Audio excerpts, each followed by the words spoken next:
For those who don't know me, my name is Roshni. I'm an artist, a healer, creative, and a visionary. I've done some pretty cool things in my life, but also struggled a lot with a lot of trauma and pain and just constantly pushing to become the best that I can. What I want to share with you today, my loves, is the importance of focusing on your fucking well-being and being lit from the inside out, as in actually filling up with energy and prioritizing being in your deepest, most authentic and well state.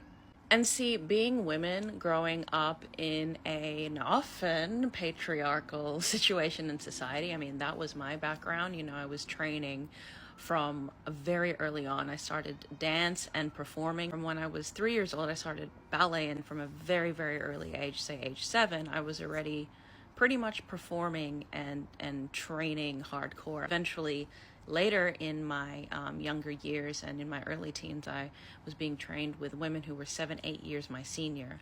I was super advanced and mature at a very young age, and I was being pushed to become the best that I could be, so I exerted a lot of masculine energy when I was a kid.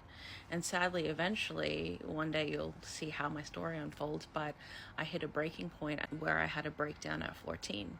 And ever since then, it's about learning how to heal this deep-seated, severe trauma that has changed the trajectory of my life.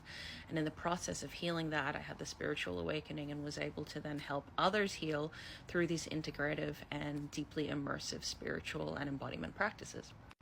So the one thing I really just want to speak to right now, because it's very fucking real for me, and you know, trying to find a way right now, 11 years into my leadership, of just integrating my most authentic self, being really fucking real with where we are today, and you know, still embodying this sense of authentic leadership, but being motherfucking human about it, if you know what I mean, is that if you are a woman and you're struggling with your energy or overexertion, or you're just fucking burnt out, or you've hit a barricade where you're, you know, facing severe and significant trauma, where you might have severe anxiety, you're finding you're going into depressive states where you might not want to leave the house. Now, there is a flip side to that if you're healthy, which I highly recommend to do.